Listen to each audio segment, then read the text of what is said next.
is we don't need a whole lot of people to make a change. Everybody wants to say numbers is what's going to change it. Yeah, that would help. But just by you being here shows a concern that you want to do something about the violence that's in our community. And for that, I'm going to ask all y'all to give yourself a hand. Could you all give yourself a hand just for showing up today? It's a Saturday. You could have been a lot of other places, but you decided to come out here, and that's important. Well, I was asked to speak about something that I think I'm somewhat of an authority on, because it was a part of what I formulated many, many years ago, a thing called snitching. One of the things we did when we started our criminal activities is we tried to assure that we would never go to jail. And one of the ways to do that was to make sure those who came along with us on the crime knew that they shouldn't tell. We wanted them, and some people even say we forced them, to make sure they held their word. And it worked. It worked. But where we are today with that word is really killing us. And why I say that is because y'all continue to let people walk the street that commit murder, robbery, rape, violence of any sort, and they shouldn't be on the street.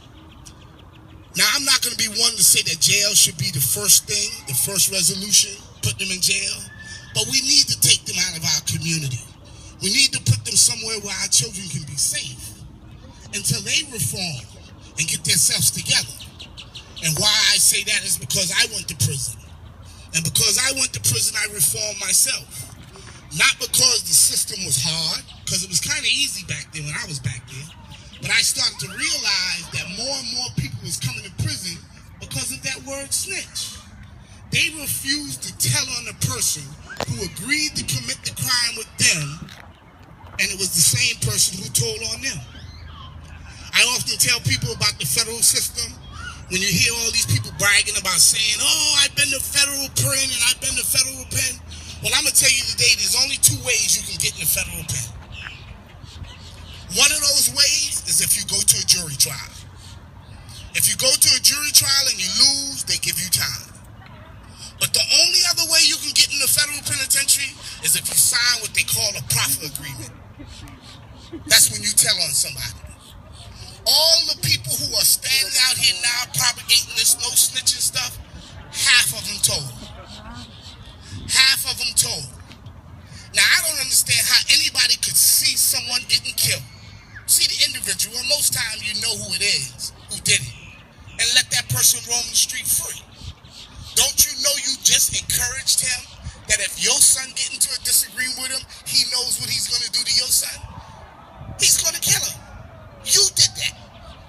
You encouraged that because you believe that telling the police how to rid your community of thugs is wrong. But you have to remember the idea came from criminals. Criminals are the one who started it. The police department didn't start it. They utilized it. Because I don't think, did Mullins leave? No, he's standing right there. Chief Mullins couldn't come on Reed Street and try to stop the drug dealing because we can look at him and see he the police. We can look right at him and say, that guy don't belong here. So what they did to try to better help our community is they send people in. And I think they use the word undercover, is that it? They send undercover officers in that look like the drug dealers, that talk like the drug dealers. And the whole purpose of them being there is to make sure that these drug dealers don't pollute our community. Now, all y'all out here today know that if y'all get up at 2 o'clock in the morning because you're thirsty and you walk out in the kitchen to get a drink and you see a roach, what you gonna do? You're gonna kill it. You're gonna spray for it. If it runs behind the counter, you're gonna pull. Furniture gonna get moved up in that house to get to that roach. Because you know if you leave that roach there, more is gonna come. Why can't we do that with some of these thugs in our community? Why can't we get them out of our community? Why can't we make our community a safe place for our children?